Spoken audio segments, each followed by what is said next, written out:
Hi everyone, come on in. We'll get started shortly once we've got enough people joined. I hope that you're not too hot today. Hopefully you've got a fan on near you and a cup of tea. Or Please juice. do say, or juice. Or Please juice. do say hi in the chat and let us know where you're from. That's always really nice to see.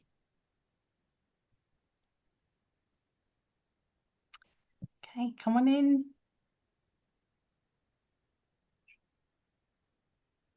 Just wait a little bit longer.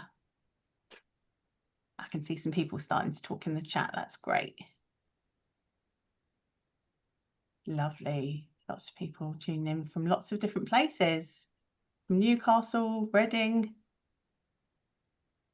Brighton, Bristol. I hope everyone is good today and not too hot, like I say. Okay. So welcome to today's webinar. If you haven't already, please do say hi in the chat. I'm Nicola Barrett. I'm Tech Champion for Social Media here at the Digital Culture Network. I'm a white woman. I'm in my early 40s. I'm wearing glasses, got purple hair, and I'm wearing a red and black animal print dress. So before we get going, I'll just go over a bit of housekeeping. Today's webinar is scheduled to last for 45 minutes. You can click on the CC button in order to find closed captions. You can ask questions using the Q&A button. And please do say hi in the chat, as I said, and use reaction buttons if you would like to. Thank you to Katie, who is our other tech champion for social media, who's managing the chat. Also to our BSL interpreters, Naomi and Claire, and to our live captioner, Joanne. So if we move on to the next slide, lovely. Today's webinar is social media content without the cringe, a live Q&A. Now, hopefully you joined us in March for our webinar on this topic, but if you didn't, there is a recording of it on our website and Katie will pop that link into the chat for you. Today, we're doing something a bit different. You had so many great questions at our last webinar with Dean and Hannah that we thought we would do a 45-minute live Q&A to answer those questions and any more that you have today. Dean, do you want to introduce yourself? Yes, hello there, everyone. My name is Dean. I'm a tech champion. I have been with the Digital Culture Network since it started 7 years ago. I'm a white man, middle-aged, bald, stereotypical white man, middle-aged, bald. So I'll be working with Hannah today and answering all of your questions. Hannah, do you want to introduce yourself? Definitely. I'm really excited to be back here again with you, Dean. So I am Hannah Reisted. I am founder of HI Communications. I am a white woman in my early 30s. I have blonde hair and I'm wearing a white top today. And yeah, really looking forward to it. Excellent. Right. So, Nicola, you're going to come back to us with some questions a bit later. So, if I crack on with some bits and pieces that we do. So, most of you who have come to us today may have already accessed our one-to-one support for free, but there are maybe a couple of you that haven't. So, I just wanted to go over this as quickly as possible, and then we can get to the Q&A. So, every one of you is entitled to free one-to-one support with the Digital Culture Network. So, whether that's help with digital strategy, content creation, which is myself, e-commerce and merchandising, data analytics, social media. We have two people with social media. It's that busy a topic. Email marketing, box office ticketing, CRM, websites, and search engine marketing and optimization. It's all free. We will never charge you. Come to us, use us as a way of maybe testing out ideas, maybe trying to learn some new things, maybe trying also networking as well. Maybe you're looking to sort of get involved with a different organization and you want to sort of speak to us about how you'd go about doing that with regards to who we know within the network as well. Sometimes that's coming about. We kind of do that as well. So we're here for you to access us at any time you want. So coming up, we've got after this, there'll be a survey coming out. This is new to us, this whole sort of live Q&A. So we'd like you to share your opinions, suggestions, and sort of like needs. Did we sort of hit the mark? It helps us to shape our future webinars. So as I say, we are testing something new here. And hopefully we're going to get so many more questions we will probably do traditionally. So it helps. If it shapes your learning experience, then it'll help us to sort of like deliver better webinars in the future. So the feedback survey is incredibly important to us. Getting in touch with us is dead easy. Following us on social media is great. We've got a YouTube channel where all of our recordings, such as this one and the previous webinar, will be hosted. We have a podcast as well, which I'll be coming up to in a second. And also we have our knowledge hub, which has got full of articles and full of resources and links to other webinars, as well as up and coming webinars as well. And that could be on our website, which is digitalculturenetwork.org.uk. Check us out on LinkedIn as well as X. And yeah, so the podcast, I'm going to get this out of the way as quickly as possible because I don't want to publicize this. I want to get onto the Q&A. I'm joking. Right. There is an amazing podcast that I'm very jealous about, run by James, as well as others as well. But James has done an incredible job of bringing this podcast to life. And one of his recent guests was Adam Kazari on sort of culture, creativity, and connection. I don't know if you know where Adam started. He started at the Mill. He was the inventor of the big unit. So he's got a lot of information about how he got that started and where his career has gone since then. So it's an incredible podcast. And I encourage you all to get over there and check it out. So without further ado, Hannah and I, with the help of Nicola and Katie in the background, as well as some captioners, are going to try our best to answer as many of your questions as we possibly can. So we're going to go over to Nicola. I'm going to stop sharing and we'll hit the ground running, shall we? Yeah, sounds good. Okay, so we've got the questions that you asked in the March Q&A at the end of the webinar that we didn't get round to asking, but also please do ask any questions that you have today. So if you go to the Q&A function at the bottom of Zoom, you should be able to write it in. If you want to ask a question specifically to Dean or Hannah, then just indicate that when you're writing it. Okay, so up first, Dean, can you take high quality video and photography with your iPhone, or should your organisation invest in a camera? If you are doing it with your iPhone, what kind of settings should you be using? Yeah. Firstly, most modern iPhones, sort of 3 years old, are generally good enough for all of your social media content. I think probably 90% of all the content on there is pretty much an iPhone. So don't let that sort of like camera anxiety sort of like worry you too much about that. I would go for simple settings on there. You can shoot in as little as standard HD, which is 1080, 30 frames a second.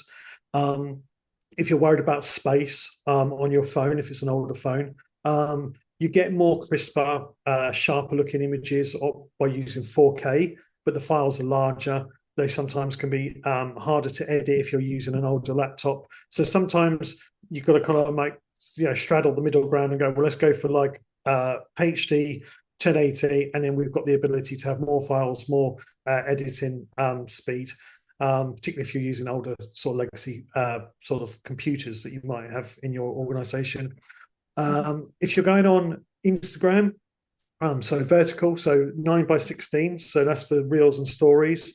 Horizontal, which is that way, is really only for like sort of YouTube and website use, sort of like longer form sort of stuff. But I've seen some wonderful stuff shot on an iPhone. If you just got to go on YouTube and just see the sort of quality, it's more about the lighting, the time of day. Don't try not to film it in midday sun and all that lot on your face, the subject's face. Try and find a little bit of shade and film it in there. The sound is much more important.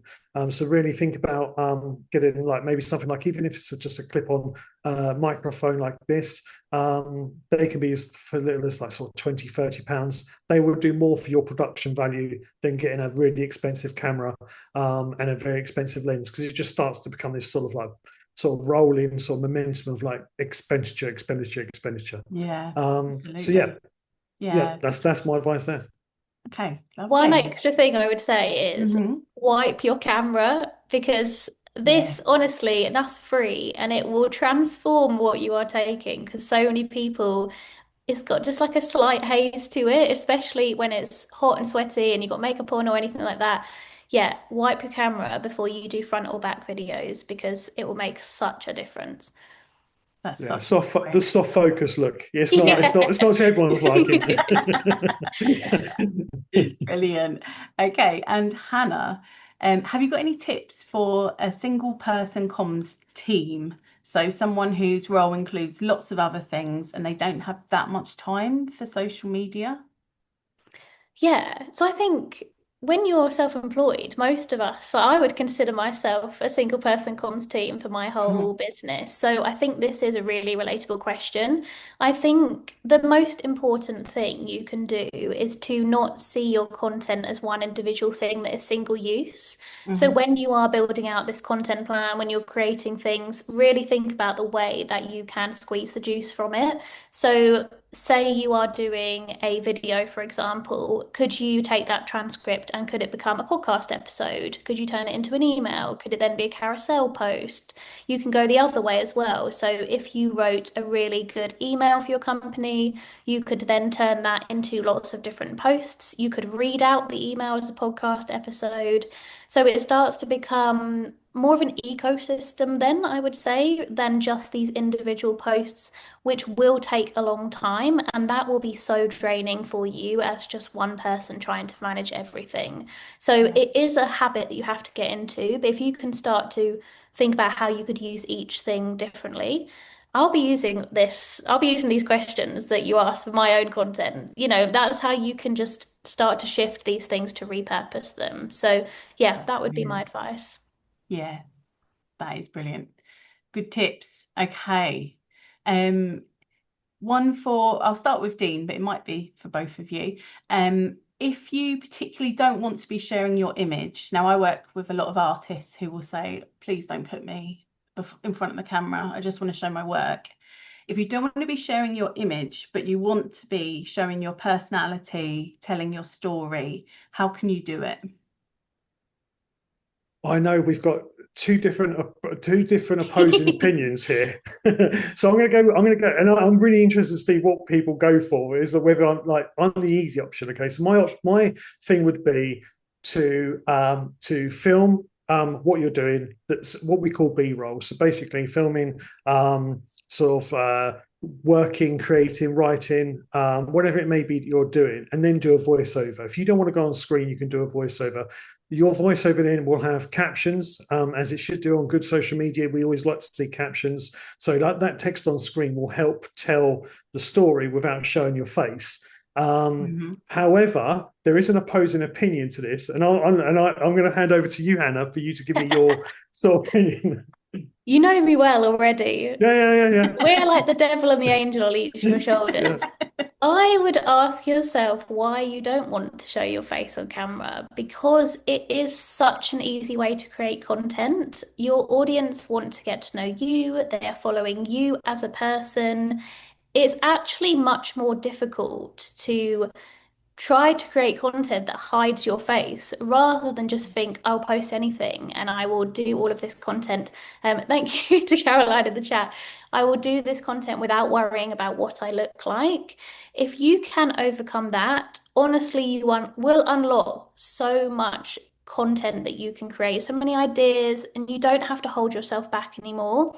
So I also would do B-roll. I love B-roll. I love voiceovers. I would still do everything that Dean suggested, but I would really ask myself, why do I not want to put my face on camera? What is the smallest, bravest thing that I can do each day to build up to be able to get over that? And maybe it is that I start, I put my hands in it, I put my voiceover on there, I start to build this confidence, and then I put my face on and I do a little video and I put it on my stories and it disappears after 24 hours.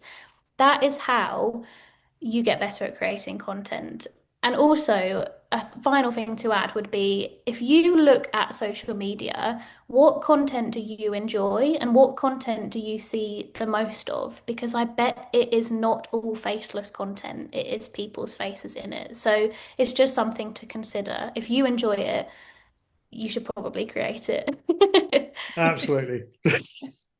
Well, that's good. Yeah, I mean, it's perfect. good to have two different answers to that one, I think, because for some people it will still be a no, but for others you might have been able to persuade them, Yeah, Hannah. and to be honest, I really do agree with Hannah. I feel almost like people worry that, oh, what are my friends going to see? What are my family going to think of it? Blah blah blah. But the Mm, likelihood is unless you tell them, they're not going to notice. Mm. So mm. so you can just go on and start building up your little portfolio of posts, and within time you'll start feeling more comfortable, and you'll look back at that first one and go, oh God, that's cringeworthy. But look where you are now. Yeah, And we have got quite a few artists that we work with, both you and I and Katie, that have gone from strength to strength, posting themselves, and they've yeah, got more confident, and absolutely. now they look Yeah, like they've done it all their lives. So yeah, yeah, yeah, good point. Okay. So Dean, yeah.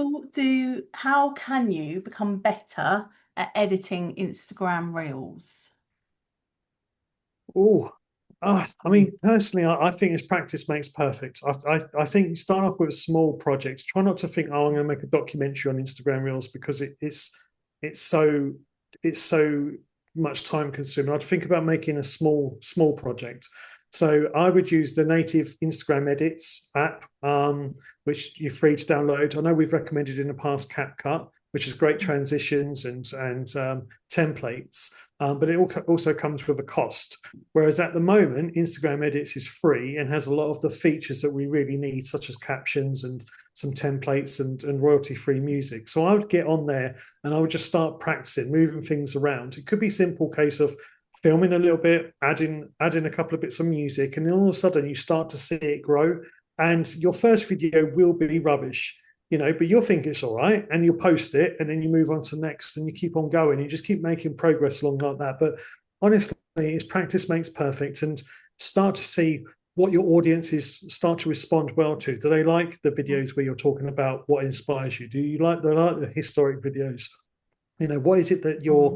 they're where you're seeing the numbers grow, or the more importantly the engagement? What are they liking? What are they commenting on? And start to lean into that a little bit more. But it is about sort of just starting and not being too hung up on, oh, I'm not going to be Yeah, winning a BAFTA for this. Nobody is, right? You've got to no. start somewhere, and that really means like putting out the most embarrassing film going, and then seeing how it's then progressing as time goes on. Absolutely. Yeah. Okay. Question for Hannah. How can you best use testimonials on social media? So it might be from like audiences or members or employees. So, if it's a written testimonial, Hmm. I would turn it into a story. So, I would speak around it. So, what I see a lot of people doing, and this isn't bad, it's just not the best option, is just putting up a graphic with the Yeah, text on it, and then there's no context around it. yeah, So, if I was going to talk about what I do, I would probably include a testimonial from one of my members, and I would say, this is why they're saying this, because we did this thing and this is how it worked and this is what other people felt and this is why I did it, and talk around that. And I think the other thing to think about, especially if you're doing video content like video testimonials, is they really need to be guided by you and what you want. So if mm, you have a specific vision in mind for what you need, I need a video that I can put on our website and it needs to talk about these three things. Tell them that. If it yeah, needs to be under 30 seconds long, tell them that. Let them know. And then you're not going to have to spend ages editing all of this stuff, like Dean was saying, because yeah, that's giving you extra work. So really like decide the stuff that you want, turn it into a story, talk about it. Testimonials are actually great for things like emails because you can add a bit more context around it. Otherwise, it's just, this person said this and mm, we don't really know why or what it means. hmm. Yeah, definitely agree. I see lots of those just image ones, and it Yeah. is missing so much of the story. Yeah. Okay. Right. Question for Dean. This is from the live audience. So Oh, we often record voiceovers on our phones for our animation. Sometimes placeholder. If the budget is bigger, it could be an actor who doesn't have access to a studio at the time. Are there any tricks or tech you can recommend to help with the quality? Well, I would put it through something like edits, Instagram edits, or CapCut, because there's a few different sort of like voice isolation tools which you can just, it's a flick of a button and it will like this room that I'm in has got hard edges, so you get a lot of reverb. And the person that you may be sending this script to read out, they might not do it particularly well. Back in the day, I used to do it underneath a duvet to try and get the sort of warm sound, but nowadays you can simply just upload the audio file as if you were editing the video, and hit our voice isolation, which will take out all the background reverb, and also you can add a little bit of warmth to it as well. I think edits is quite good. I know CapCuts is very good, but I think there might be a fee attached to that. And I'm just trying to think if there's another one off the top of my head. If I think of one in the minute, I'll put it in the chat. But I would just simply use one of the free tools as the video editor, but use the audio, and then I'd export it as an MP3 file, and then it should be nice and clean. It's certainly better than what it would have done if it came in just using the phone in a normal hard edged room. Excellent, thank you. Okay, one for Hannah. I might put this to both of you, but we'll start with Hannah. Some of us are receiving houses where our events are third party, so we can't control the content that we're given. What is the best advice for storytelling when our job is selling a rapidly changing set of other people's stories and they don't have control over the content necessarily that's been provided?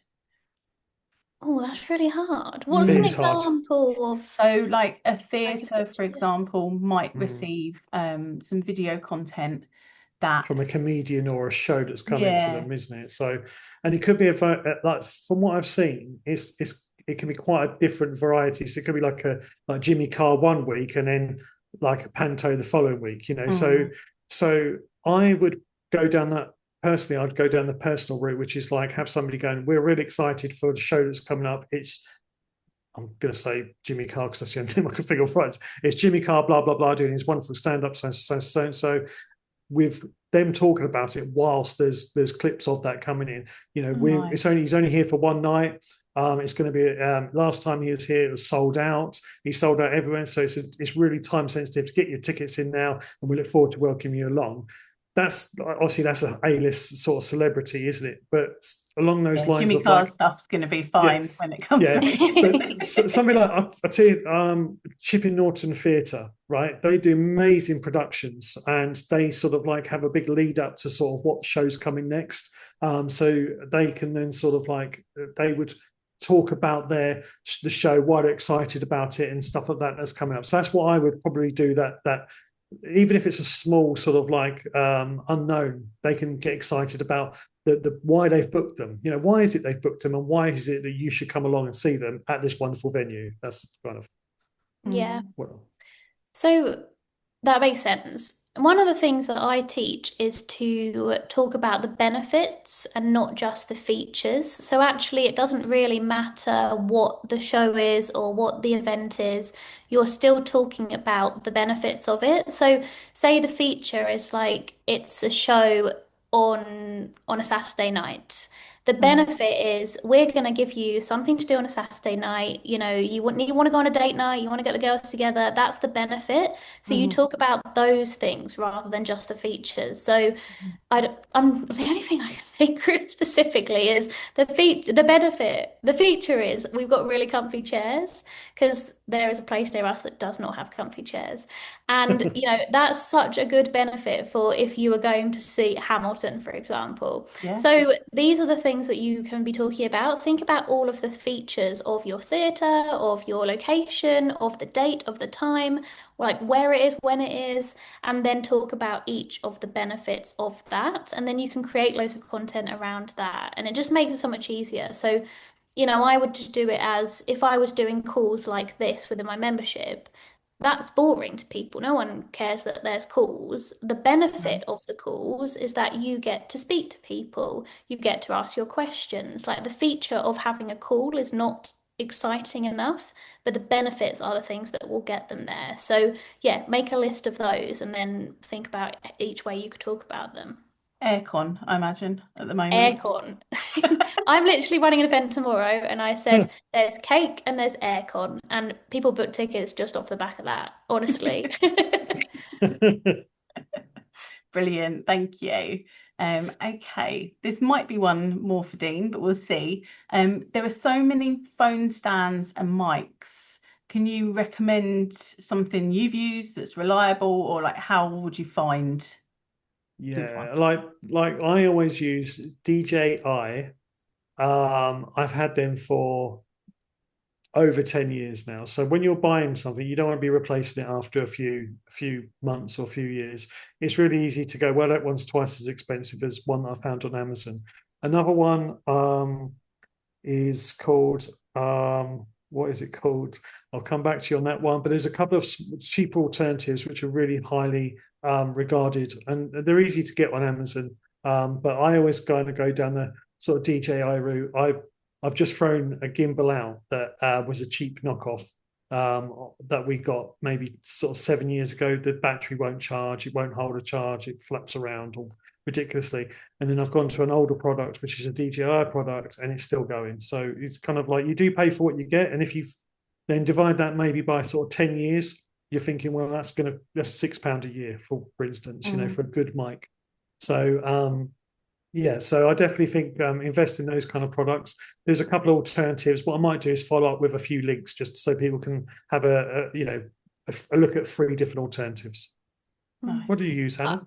Yeah, I agree. I've got the new DJI 2 little mics that come in a box, and I was going to recommend that earlier when you said about the sound actually, because I think it is maybe £70, but you get 2. So if you're doing interviews or you're recording somewhere in a really busy place, they're so good. The sound is excellent. They're, really cheap and effective. Steph in the chat just said Rode mics. That is, I don't know if this is a mistake picking this up, but that is what I use for my podcast mic. It's a Rode. And again, that's lasted me 8 years, and I think it was less than £100. So Rode and DJI are 2 that I trust, and I would keep buying from them. On the subject of gimbals, as you mentioned gimbals, firstly, what's a gimbal, Dean? A gimbal is a mechanism, a tool. It's only a tool. It's a tool. It's merely a tool. It's not going to change the way you film. If anything, it's going to complicate things. But basically, essentially, it takes your phone or your camera and it balances the 3 axes, so X, Y, and Z. So it tries and smooths out your footage. But what it also does is it kind of restricts you into kind of up, down, left, right shots. Like it's all right to do nice tracking shots behind, but more often than not, people can just hold the phone steady.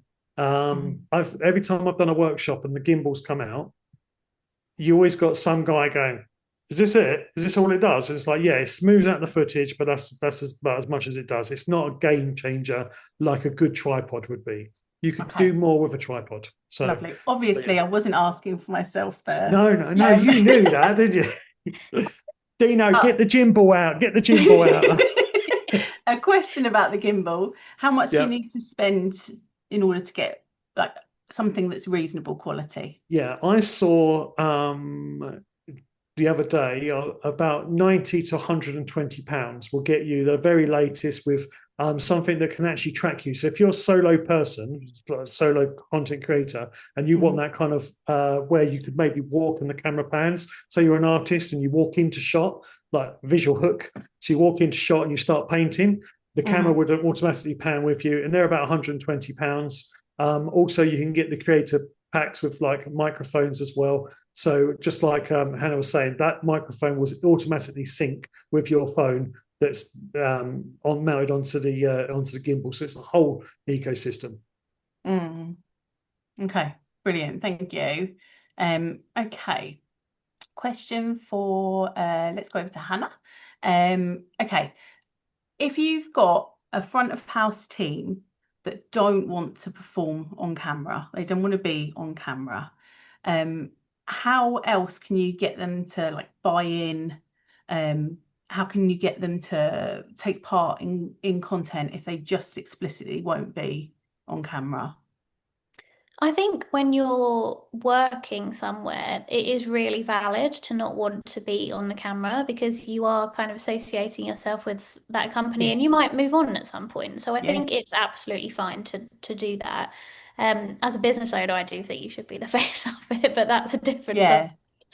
I would I would get their opinion on the types of content that they are interested in. So as I was saying, like when you look at what you are looking at, what are you saving? What are you sharing? You know, what are they engaging with? Because I assume that your front of house is probably going to be different age groups as well. So it's going to be really interesting data to see what kind of content they're engaging with.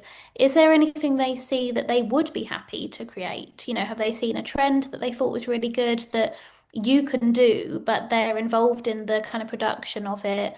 I think it's just involving them in a way that makes them feel heard, that Yeah. you trust their opinion, you want to hear their opinion.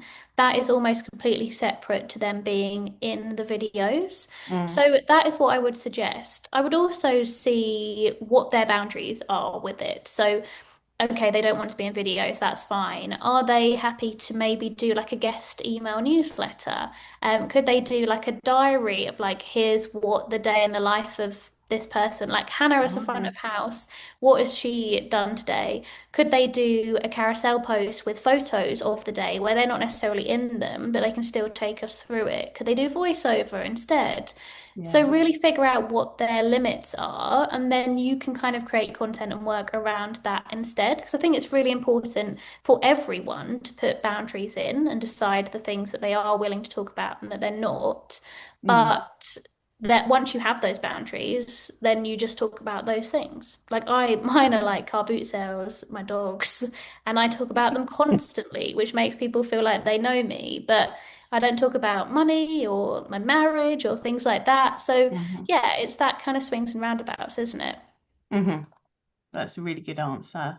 Did you Thanks. want to add anything, Dean? He's No, just not not on the really. I was phone. just really glad I met Hannah. I just met Hannah on that wall in Wales with you because yeah, it's a fantastic answer. Just a fantastic answer. Okay, brilliant. Okay, question for Dean. Anecdotally, I've Mm. noticed that the Facebook algorithm seems to really dislike slick, polished, professional-looking videos as organic posts. Do you think there's some truth to that? Is it better to be doing like raw, shaky cam stuff because that's authentic?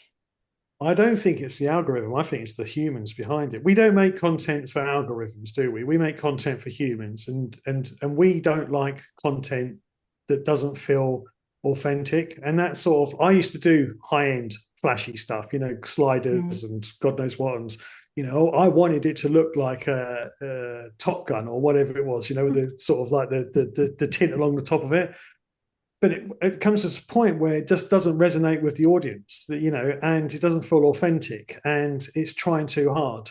And I think that we prefer not necessarily shaky. Don't just shake it for the sake of it, But there's every reason to just be like, today we came across this and we pulled out the camera and we started filming, and we just took the day as it came, and this is what we made of it. And it's just an authentic connection we have with the audience because most of us aren't living that Prada life, where you perfectly step out of the perfectly manicured lawn and you walk across and you're looking absolutely dapper all the time. The sky looks amazing.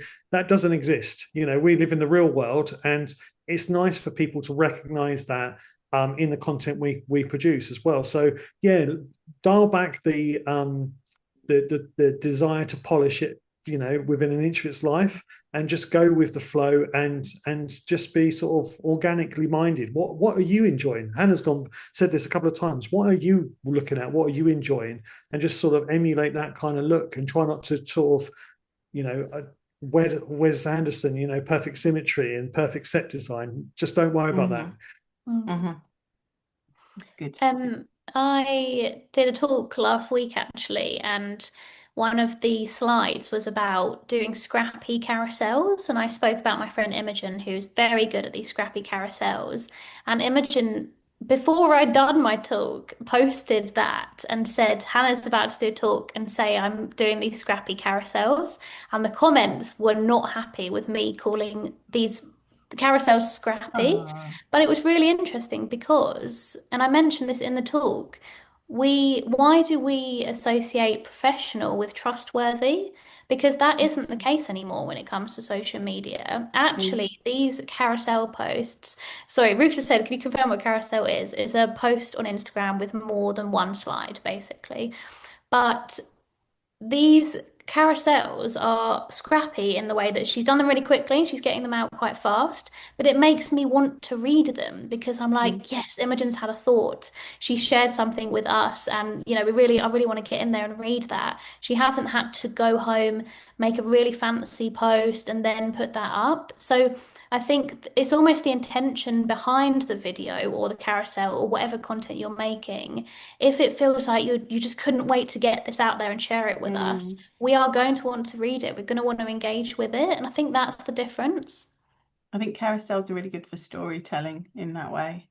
Yeah. Yes. It can be like a wild ride. By the time you get to the end, you're And like, also, it doesn't have to be photos; it can be video as well. So if you're reluctant to sit down and say you haven't got a lot of time to edit a video and get it perfect, you instead of editing like 10 scenes together, you could just have 10 nice videos clips of the day. So we started off here, we started off there. And by the way, this is what I'm doing. I'm swiping to sort of carry on going along, and so it doesn't have to be. It can be that scrappy kind of like upload. It doesn't have to take what I don't like, and this is just personal, I think is like when I make something and then has to go to a manager, the manager then has to go to so and so and so, and then has to get feedback on so and so and so, then has to go somewhere else. And before you know it, this pure, beautiful sort of bucket of like driven snow is like a thimble of water, mhm, and if that's all that's left, and because all of the creativity's gone out of it.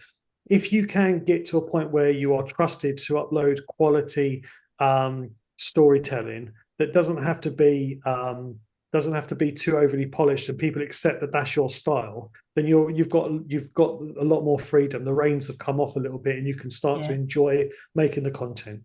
It Yeah. can take a while to get there with the It can, trust. yes. 7 years, we're still not yet. Okay. Question for Hannah. Is there a way you can keep track of algorithmic advantages that inform how you edit or film your video? So, for example, we know that having a hook at the start of the video is good in order to keep people watching. Is there a way to keep track of that kind of information? Or do you think it's better for people to just post without overthinking Yes.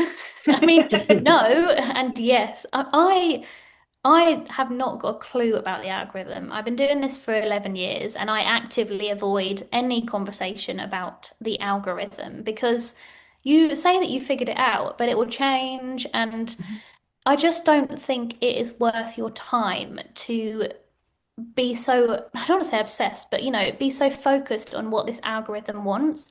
Like Dean said, we are talking to human beings. Hooks are not new. Like my career started in PR, and in PR, like when you're writing a news article, it's a hook. When you have seen adverts on the side of buildings, they're hooks. Hooks are not new. Hooks are something that have been around like for ages, ever since marketing and advertising began. It's just the difference now is that we can use them every single day within our content. We can do things that are much quicker and easier. So I would say the data you should be collecting is what your audience is responding to, not what the algorithm wants. So look at what is working for you and also think about what your goals are because sometimes your goals might be to build your audience. Sometimes, like mine at the moment, is to grow my email list. So the content I'm creating is going to be focused on that. I'm also going to be in a launch, so my content is designed for sales. I'm not afraid to Mhm. sell on in my content. My business is designed to make money. That the content I create needs to make money for my business, and that is going to probably be the case for everyone in this session. So really think about what the purpose is. Sometimes I do a post and I want people to comment on it. I want people to share it. I want them to like it, for example, and I will create content designed for that specific thing. So Mhm. that is the content that I would, well, that's the data that I would be tracking. But honestly, unless you are posting consistently already, you need to forget about all of that stuff because you won't even have data to track. You need to get to the point where you're posting very consistently, you're posting enough to have data and information to look at, and then you can look at that stuff. Mm. So, yeah, get to the point where you are posting whatever consistency looks like for you. That doesn't mean daily, but then you can start looking at the data. Just forget about the algorithm. It doesn't Yes. matter. Yes. It's funny because It's, from so the way that we divide it here, me and Katie basically do the platforms and Dean does the content. So we can advise on the platforms. He advises what we should be putting up. So our job very much relies on knowing the algorithms and trying to understand how they're working. So it's funny because I'm like, the algorithm though. But do you but it's think it changes so much It though? Like, do changes so you, much. yeah. yeah. And as a, like we're talking about, people who are one man bands here, they are Hmm. one person marketing Yeah, teams. yeah. To be able to stay on top of that and produce the content is It's really too, yeah, difficult. it is way too much. You need to Yeah. find your niche, I think, Yeah. and settle into it. Okay, I'm aware of the time, so we'll try and get a few more in. Okay, we'll do some as kind of quick questions. I'll do a question for Hannah, just because we haven't heard from you on this one. Is there an editing app you'd recommend for some quick, simple edits? I use edits if I'm on my phone, and I use CapCut if I'm on my laptop. Using CapCut or a desktop app to edit face to camera videos will change your life. Honestly, Mm, it's cut my content time in half at least. So it is paid for, so I would say like be wary, like be aware of that. But if mhm, you are short on time and you're doing lots of talking to camera videos, doing it on a desktop, whatever you use, whether it's CapCut or something else, will save you so much time. mm. Can I just say, you can't put a price on mental health. And when you're sitting there trying to scroll, trying to get something, it is free. Like the Instagram edits is great if you're doing a quick. But the desktop, you've got more control over it. You can make the cut exactly where you want it. You can move the audio where you want it, and you can bypass the paywall and do use a lot of free things. But all of the good stuff, ironically, is in the paid £20 a month. I used to be like £12 a month, and that was acceptable, but it's now £20 a month. But if you can justify it, it will make your life a lot easier. The captions, the music, the oh my god, the sound of the lorry behind. What we're going to do about that? Voice isolation, that's all gone. So I think, yeah, a lot of it is like, you want to make your life easier, not harder. For £20 a month, I will go without having a takeaway one week. Just to sort of like, no, maybe not. No, actually, no, I won't. I Will won't. you? I'll get another job. I'll get another job. Okay. Next question. Either of you jump in. Should you be planning shots or storyboarding videos? Do you, Yeah. Hannah? I Yeah. mean, I I see things quite visually. So before I'm going to do a post or a piece of content, I can see it. So I would, and I saw someone in the chat actually saying that they had spent a really long time creating 2 videos. So if I'm doing like talking to camera videos, I will script them out most of the time. And then potentially, if you're at the beginning and you're struggling with this, you can just do one sentence at a time, and then you can edit that in CapCut or whatever app you're going to be using, and it just takes the pressure off because you can say them a few times. Mhm. So yeah, I would, and especially if you are working with brands, working with anyone external, they're probably going to ask for something like that.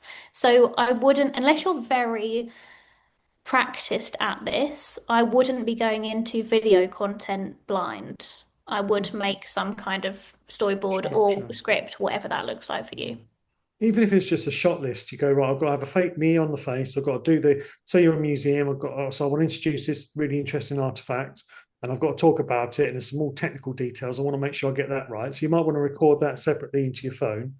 Instagram Edits has if you upload your script, it has a teleprompter So basically, the teleprompter goes up, and you just read it, and your eyes are perfectly lined up with the camera, so you're not like sort of like off to one trying to read your cue cards.